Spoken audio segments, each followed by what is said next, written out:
this is one of the techniques that's gone crazy, but us having the right chatterbait rod, man, it's just a technique that the rod line of the whole combination works all together. It matters. Absolutely. And I mean, this rod is one of those, I mean, you're not going to find better action for any of those bladed jigs. You feel that thing coming through no matter how slow you're reeling it. And you know, anytime you feel that blade stop, pretty much just set the hook. Yeah. Now, this one in the Z2 series, chatterbait, we went a little bit longer, 7.3. Yep. Why do you like the 7.3? For me, I just want to be able to cast a little bit further. The same tip action, you're just going to be able to get a little more distance out there, so a little longer in the strike zone.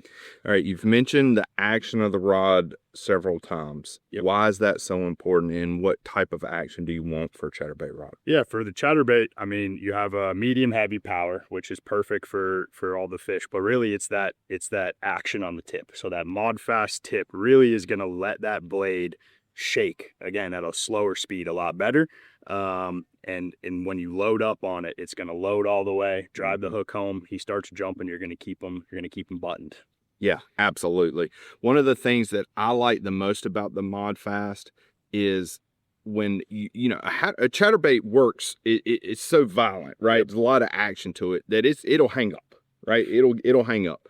But for whatever reason, when I'm around harder structure, even having the sensitivity in the blank, I can feel it, I can know it, I can adjust my retrieve to make sure that, hey, all right, I need to slow down, or I need to lift my rod tip up a little bit, just so you're not getting hung. Yeah, I mean, that's the beauty when you have a faster action. You know, you really don't have that same feel coming through. It's almost moving the blade too fast. Yeah. You know, so you don't feel the low speeds or the ticks on trees or the bottom, things like that quite as much. And, you know, with the grip structure, the exposed blank, the sensitivity of the rod, man, you feel everything. Absolutely. Like it is an absolute vibration going off in your hand. You know, me personally, I love lining this up with a 16-pound fluoro. You know, that's just kind of a classic. It depends on what you grew up with. But that's what I run on this. And I'm more traditional on my colors. Like I love black and blue, or I love white.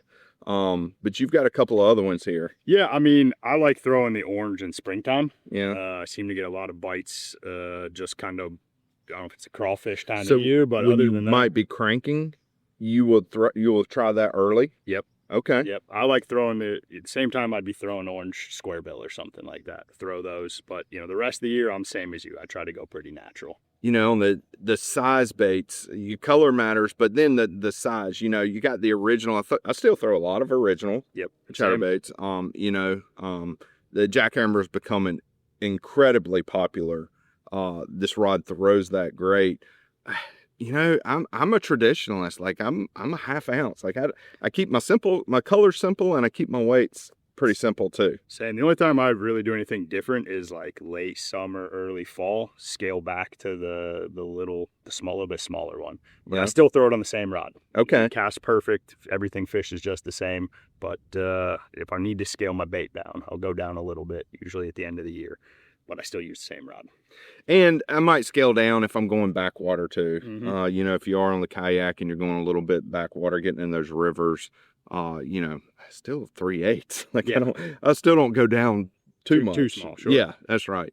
But this rod handles all those weights great, from 3/8 all the way up. All right, that is the Cashion Z2 chatterbait rod, 7'3", mod fast action, loads up.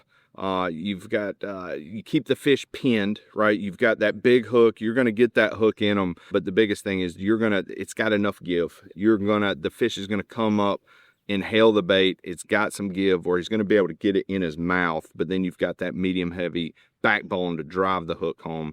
So 7'3", mod fast, medium heavy, love the 7'3" length. It's something different for Cashion, but just being able to reach out, get that extra casting distance is a real thing. So check it out, CashionRods.com or your local Cashion Rods dealer.